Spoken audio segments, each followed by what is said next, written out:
The first sound wasn't the sirens. It was the wind. A strange, heavy wind that pressed against the dome of Outpost L-17, a low hum, like a giant exhaling across the frozen plains of Vexar 4. Commander Elias Ward stood by the viewport, watching the horizon shift from blue to an eerie molten red. His reflection stared back at him, tired eyes, a scar across his jaw, the weight of 2 wars tucked behind a soldier's calm. He didn't like that color in the sky. It wasn't natural.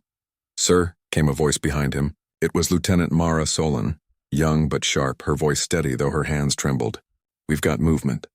Long-range scanners just picked up ships entering the upper atmosphere. "Not ours," Elias turned. "How many?" Mara swallowed. 15 signatures.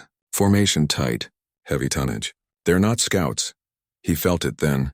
That old chill from the years before peace, the one that whispered, "This isn't a drill." "Raise the outpost shields. Get the civilian pods underground. Tell everyone this isn't a test," he said, each word carved from command steel. The alarms came to life a heartbeat later, sharp, wailing notes that cut through the hum of the wind. The outpost, once peaceful and quiet, turned into a moving machine of panic and preparation. Lights flickered to red. The floors vibrated as defense turrets rose from beneath the ice. "Are they responding to our hails?" Elias asked, walking briskly toward the command chair. Mara shook her head. No response. "They're broadcasting nothing. It's like they don't care if we know they're coming." He sat down slowly, fingers gripping the armrest. "Then they aren't here to talk." Outside, the sky tore open, a brilliant blaze as the first enemy ships cut through the clouds. They looked nothing like human vessels, jagged, spined, alive almost. The Karith had come. 50 years ago, they had burned half of humanity's colonies before vanishing beyond known space. History called it the Ash War. Elias had been a child then. He'd seen the flames over Terra Nova from a bunker window. The memory never left him, the sound of people screaming, the glow of orbital fire. And now that same nightmare had found its way back. The comms officer's voice cracked through the command deck. "Incoming hail, Commander. Visual feed, put it through." The screen flickered, and a Karith face filled it. All obsidian eyes and bone ridges, lips curled into something that might have been a smile. "Human Commander," it hissed, its voice like sand over glass. "Your world is unworthy of survival. Surrender your station and we may spare your young." Mara's jaw tightened. "They're lying." "They always—" Elias raised a hand. His gaze stayed locked on the creature. "This outpost holds 50 civilians. Scientists, engineers, children. We have no weapons that threaten your fleet. What do you want?" The Karith leaned forward, black veins pulsing beneath its skin. "To remind your kind of their place. You crawled back from your ashes once. We will not allow it again." The transmission cut. Silence filled the room, heavy, suffocating. Then Elias stood. "Open all frequencies. I want every human outpost within range to hear this." Mara hesitated. "Sir, do it." When the channel light blinked green, Elias spoke, not with fear but with fire. "This is Commander Elias Ward of Outpost L-17. The Karith have returned. They come to remind us of fear. But let it be known, humanity does not kneel. We remember the ashes, and from them we built stars. We will not run. We will not surrender. We will stand." Every word echoed through the base, through the trembling hearts of miners, technicians, medics, and children hiding beneath the steel. And for a moment, the fear that had gripped them all loosened its hold. Outside, the Karith fleet began its descent. Mara whispered almost to herself. "They'll wipe us out." Elias looked out the viewport again, eyes hard as iron. "Then we'll make them bleed for it." The sky ignited. The first bombardment began, and humanity's fury, long buried beneath decades of peace, awakened once more. The bombardment hit like thunder made solid. The ground shuddered beneath Outpost L-17, as streaks of molten light rained from the heavens. Every blast rippled across the ice plains, sending tremors up through the steel bones of the dome. Inside, lights flickered and alarms screamed. But amidst the chaos, people moved. Orders, shouts, prayers. The living sound of survival. Commander Elias Ward stood in the command center, hands gripping the table as power flickered in and out. His earpiece buzzed with overlapping voices. Civilians being rushed below, Engineers patching broken conduits, medics preparing for what was to come. Shield integrity at 62%, shouted Lieutenant Mara Solon, her hair damp with sweat. If they keep hitting us like this, we'll lose the dome in under 10 minutes. Redirect auxiliary power from the mining grid, Elias barked. Cut life support in the upper levels. We don't need air where no one's breathing. Yes, sir. He turned toward the viewport when what was left of it. Beyond the fractured glass, the alien ships glided like black daggers through the sky. For every one that struck, 10 more loomed behind. He'd seen war before, but not like this. Not with so little hope. Sir, Mara called again. We just got a distress ping from the northern trench line. Bravo team's out there. Their comms are dying. Elias didn't hesitate. Get me their channel, static. Then, a broken voice through the noise. Commander, this is Sergeant Hale. We're pinned down. They're landing ground troops, 4 carriers, maybe more. Mara's eyes widened. They're deploying soldiers already? They're sweeping the surface, Elias said grimly. They want us isolated before they breach. The words weren't even cold before another explosion tore through the base. The deck lurched, sparks raining from the ceiling. People stumbled, some crying out, others holding the line, and then came the sound. Faint at first, then growing. Not thunder, not machinery, but screams. Mara turned pale. They've breached Sector 9. Elias slammed his fist against the console. Seal it off, now. But there are still— Do it! Her hand trembled as she pressed the command. The steel gate slid shut, cutting off the last hallway to Sector 9. The screams turned muffled. For a moment, only silence. Then softly, Mara whispered, We just locked them in. Elias didn't answer. His eyes stayed fixed on the flickering lights of the tactical map. Every move, every sacrifice, it had to mean something. Sir, said another voice, young, uncertain. What do we do when the shields fall? Elias turned to face the gathered crew. Their faces, weary, frightened, desperate, mirrored the ghosts of 1,000 battles past. He drew a slow breath. We fight, someone scoffed bitterly from the back. With what? Mining drills and hope? Elias nodded. Exactly that. A few nervous laughs broke through the tension. It wasn't much, but it was human. He leaned forward, voice steady, every word carrying weight. Listen to me. They think we're afraid. They think humanity forgot how to bleed and still stand. But they're wrong. We may be miners, builders, medics, but we are the children of survivors. Every scar we carry was paid for in defiance. He looked at Mara. Get me Hale again. Static. Then, Commander? Hale, hold that trench. We're sending reinforcements. You'll never reach us in time. Elias smiled faintly. Watch us, he turned to Mara. Prep the rover teams. I'll lead the charge. Her eyes widened. Sir, you can't. I can, he interrupted. And I will. They'll expect us to hide behind our walls. Let's give them something unexpected. Mara hesitated only a heartbeat before saluting. Then let's make them regret coming. Outside, the wind roared, carrying with it the metallic scent of battle. Within minutes, 3 armored rovers rolled through the outpost gates, engines howling against the storm. At their head, Elias stood behind the turret of the lead vehicle, the frost biting at his face. In the distance, through smoke and fire, the Kareth were landing, black figures moving like shadows on the ice. Elias gripped the gun handle tighter. His breath fogged in the cold. They expected fear, he murmured. Let's show them fury. And with that, the rovers surged forward, human lights cutting through alien darkness. The storm had begun. The rovers tore across the ice like silver comets, their headlights cutting through the storm of ash and snow. Blasts struck the ground nearby, molten craters blooming in their wake. But still they drove on. Commander Elias Ward stood at the gun mount of the lead vehicle, face streaked with frost, eyes locked on the distant ridge where the Kareth landers had touched down. The alien ships pulsed with a strange red light, alive and breathing like creatures rather than machines. Through his comms, Sergeant Hale's voice crackled. Commander, we've got visual. They're pouring out of the carriers, dozens of them. They've set up plasma turrets along the trench line. Hold your ground, Elias replied. We're 2 minutes out. The rover hit a bump, jolting him forward. He steadied himself, glancing at the driver. Private Wren, barely 20, jaw clenched in silent determination.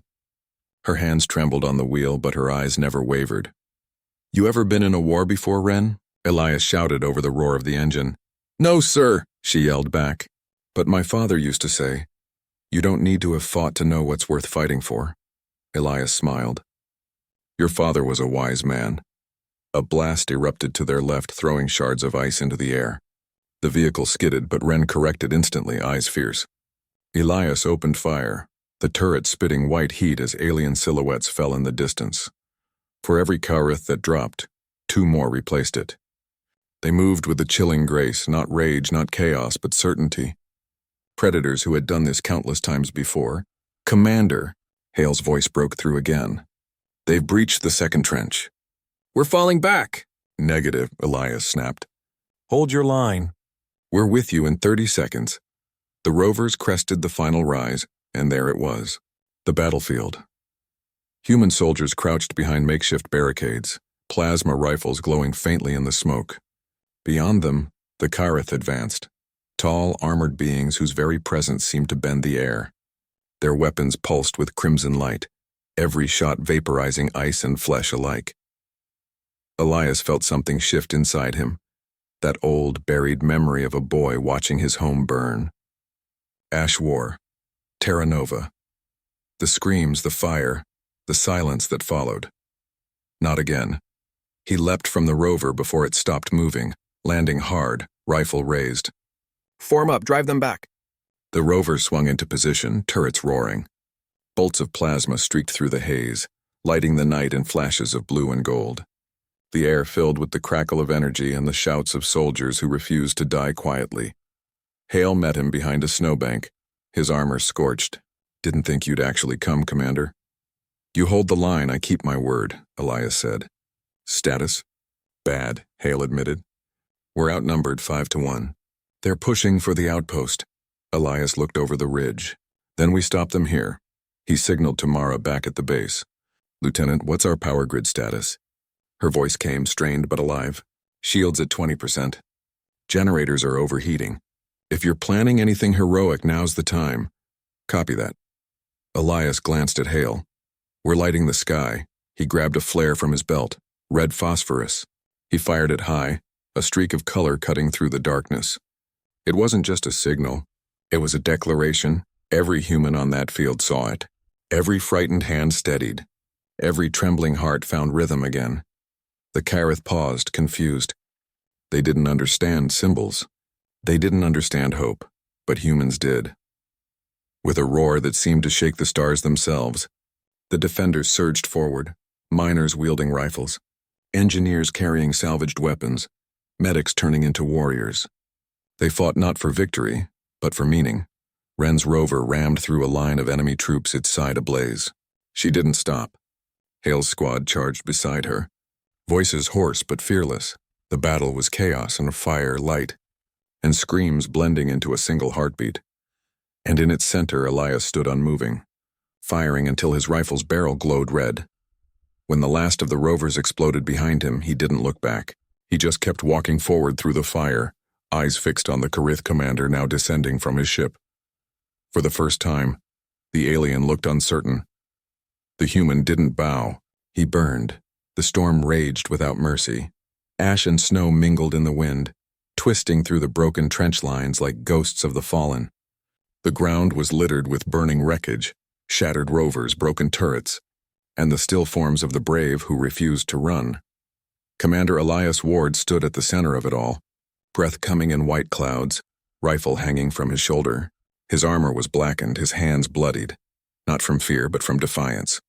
Around him, the survivors of Outpost L-17 regrouped, their faces streaked with soot and tears. Across the battlefield, the Karith commander stepped down from his ship, towering, armored in bone and metal that pulsed with crimson light. His eyes gleamed like molten stone as he surveyed the humans who still stood. "You fight as if your lives have meaning," the creature said, voice low, rumbling through the comms. "You are outmatched. You have no reinforcements. Your technology is dust compared to ours." Elias met that burning gaze. "Maybe, but we've made it a habit of turning dust into something worth bleeding for." The alien tilted its head. "You think courage can stop annihilation?" Elias took a step forward. "No, but it can make it regret coming." The Karith commander hissed, a sound that was neither laugh nor snarl, and raised his staff. Energy rippled through the air, crackling arcs of violet light cutting into the ground.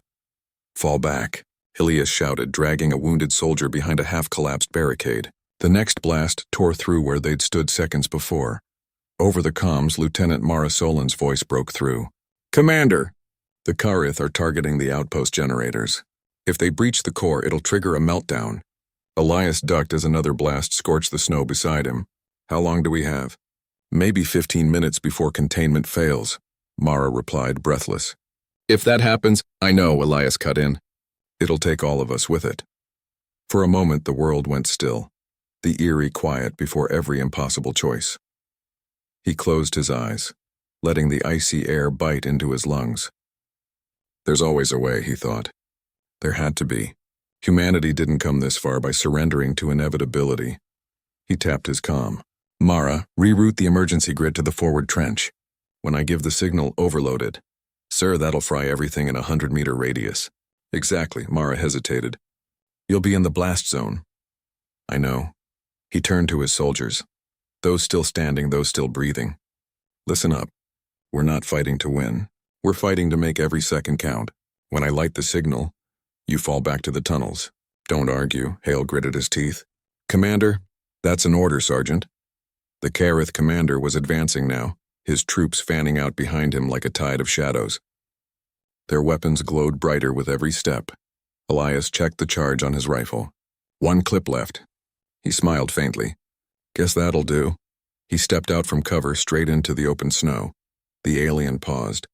"You would face me alone?" Elias shrugged. "You came all this way to conquer humanity. Seems only fair you meet one up close." The Karith's eyes narrowed. "You are insignificant." "Maybe," Elias said quietly. "But we've made insignificance very dangerous." He fired. The first bolt hit the alien's shoulder, the second grazed its chest, but the third was caught midair as the Karith raised a shimmering shield. With one motion, it hurled Elias backward, the shockwave sending snow spiraling into the air. He hit the ground hard, vision flashing white. Pain radiated through his ribs, but he pushed himself up. Not yet. He drew a flare, his last one worn from his belt. Red light shimmered against his glove. Over the comms, his voice came steady. "Mara, now." For an instant, the world held its breath. Then, light. The trench line erupted in a blinding storm of energy, a roar that drowned out the sky. The ground split, the air burned, and the Karith soldiers were thrown like leaves before a hurricane. The explosion swallowed everything: fire, ice, and silence. From the control room miles away, Mara watched the monitors flare white before going dark. Her heart sank, and then she whispered to herself, "He did it." But as the smoke cleared, a shape still stood in the fire, broken, bloodied, but alive. Elias Ward had not fallen. The smoke hung low over Outpost L-17, curling like ghosts across the ice. Fires smoldered in scattered craters, and the air was thick with ash, the acrid scent of metal and ozone burning the lungs of anyone who dared breathe it in. Commander Elias Ward rose from the snow, knees trembling, arms heavy with exhaustion. His armor was scorched, streaked with blood, some his own, some from the Karith he'd faced. Yet against every expectation he was alive. "Sir," whispered Sergeant Hale, emerging from the shattered trench behind him. We did it! Most of the Karith are down." Elias didn't smile. He scanned the battlefield. Shattered enemy soldiers, twisted metal, and the unmistakable hulks of alien machines littered the snow, but some movement caught his eye. In the distance, the Karith commander's massive form limped, almost disappearing into the storm. "He's retreating," Hale breathed. Elias tightened his fists. Not gone, just wounded. Behind him, survivors emerged from the tunnels, faces pale, eyes wide. Women, men, and even children who had hidden in fear now stared at the remnants of the invasion with a mix of disbelief and awe. Lieutenant Mara Solin approached, her coat tattered, a fresh cut along her cheek. She didn't speak at first, just placed a hand on Elias's shoulder. The gesture was small, human, but it carried 1,000 words. "We survived." Elias nodded, voice hoarse but steady. "We make every second count. This is not the end. They will come again, and we will be ready. A child, no more than 8, stepped forward, clutching a broken toy that had survived the blast. Are they gone? Elias crouched, looking into wide, fearful eyes. For now. But you must remember something. Fear is what they want. Fury is what we give them. The child nodded, as though understanding the weight of centuries in a single sentence. The survivors began gathering supplies, salvaging weapons, and tending to the wounded.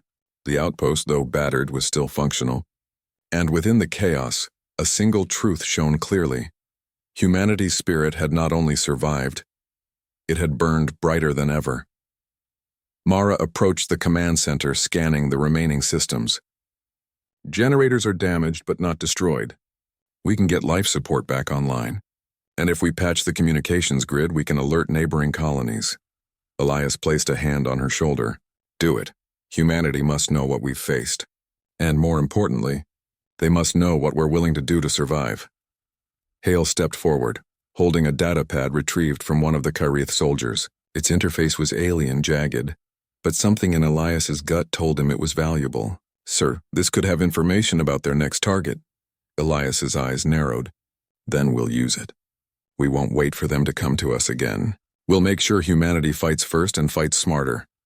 The wind moaned outside, carrying with it the faint metallic hum of retreating Karith ships. It was not a victory, not yet. But it was a beginning, a spark in the darkness that could ignite hope across the stars. Elias looked over the battlefield one last time. His troops were tired, battered, but unbroken. Every scar on their faces, every trembling hand, every tear sheet had forged something stronger than armor, a resolve that the Karith could not understand. He turned to Mara and Hale. We rebuild. Not just this outpost, but the network. We find every human settlement and we prepare. They will test us again. And when they do, Hale finished the thought. We won't just survive. We'll make them remember the name of every person they thought they could crush. Elias nodded. Exactly. Humanity doesn't just endure. Humanity rises. And from these ashes, we will rise higher than before. For the first time in hours, the storm seemed to calm. The fire of the past battle lingered, but beneath it a quiet strength pulsed. A strength born from fear turned into fury.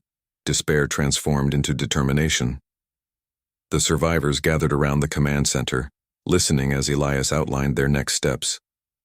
Every word was a promise to the fallen, a promise to each other, and a promise to the universe that humanity would not bow, would not flee, and would not vanish. Outside, the first faint streaks of dawn pierced the smoke, touching the snow in silver light. It was a reminder that even after the darkest night, the sun always returns, and humanity, battered, scarred, unbowed, would follow it into the stars. The calm after the storm was brief. Elias Ward stood on the ridge overlooking Outpost L-17, the early sunlight glinting off shattered Karith armor and scorched ice. Around him, survivors moved with purpose, not in panic, not in mourning, but in preparation. Every wound, every scar, every loss had been forged into determination. Humanity would not only survive, it would strike back. Lieutenant Mara Solon approached, datapad in hand. Sir, I've finished decrypting the Karith communications from the battlefield. It's enough to give us a fighting chance. They're coordinating a strike on nearby colonies. Their path is predictable. Elias's jaw tightened. Good. Then we won't wait for them to come to us again. We hit first, hit hard, and make them regret every step they take in our space. Hale stepped forward, holding a crude map of the ice plains with plotted coordinates. We have the terrain advantage, high ground, narrow passes. If we lure them, we can neutralize most of their heavy units before they even reach the colonies. Elias nodded. Exactly. Fury is not just anger. It's strategy, precision. Every life we can save is a victory, and every Karith we can stop weakens them further. The survivors mobilized quickly.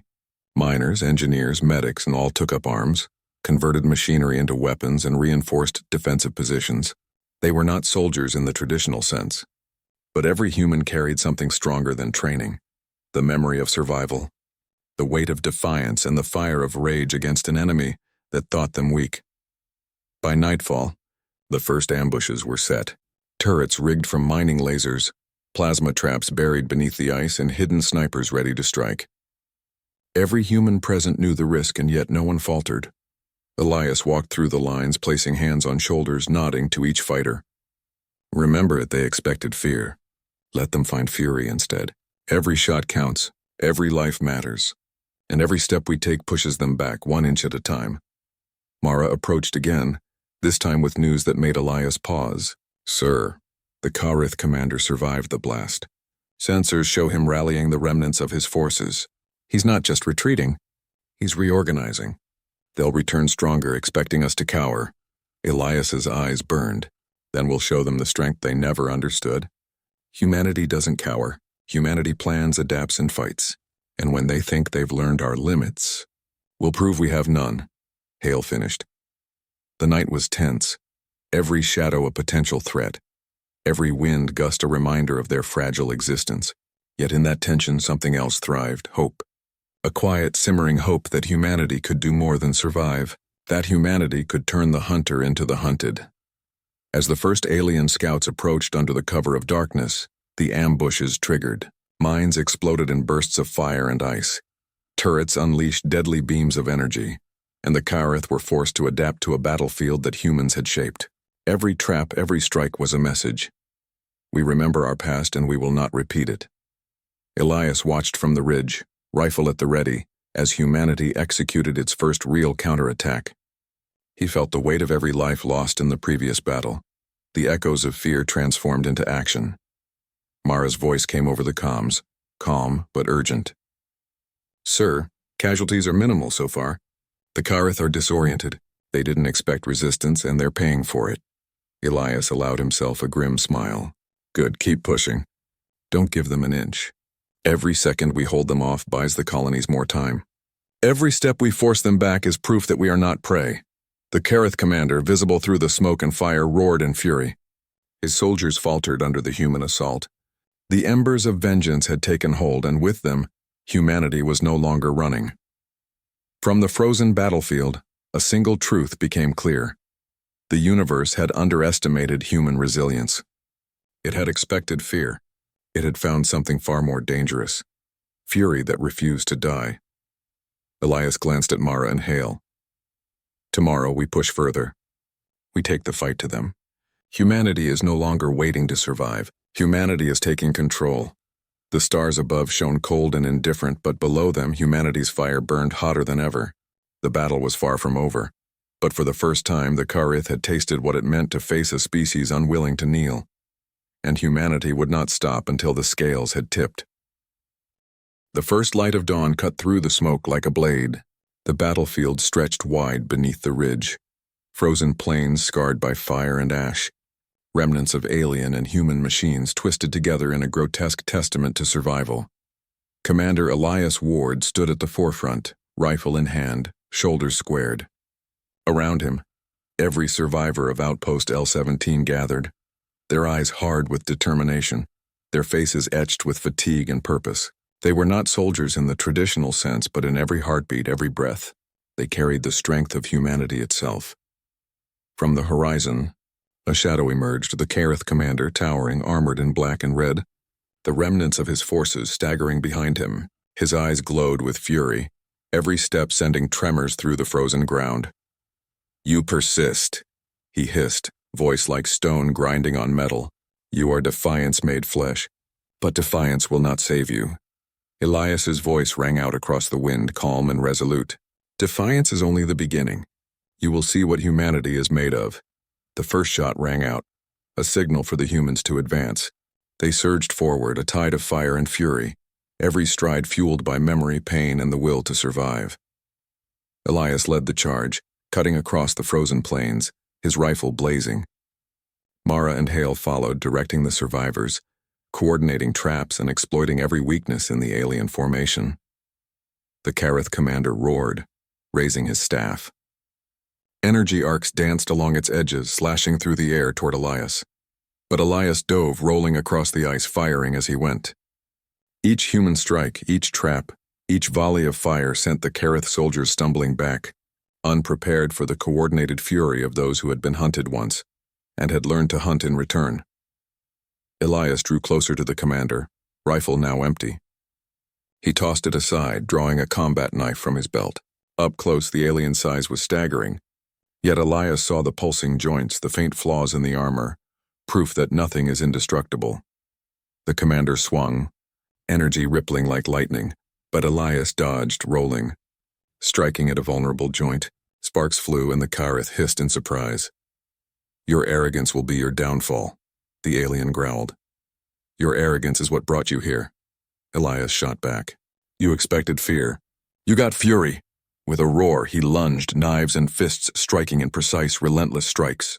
Around them, human survivors pressed the attack, distracting soldiers, dismantling weapons, and reclaiming the battlefield inch by inch. The Kareth commander faltered, its massive frame buckling under the combined assault. Elias seized the moment, thrusting his blade into a vulnerable seam in the alien armor. The creature let out a sound that was neither roar nor scream, a shockwave of agony and disbelief, and collapsed onto the ice. Silence fell. The wind carried away the smoke, revealing the battlefield strewn with broken Kareth machines and exhausted, battered humans. The survivors gathered, many trembling, many crying, but all alive. Mara approached Elias, placing a hand on his shoulder.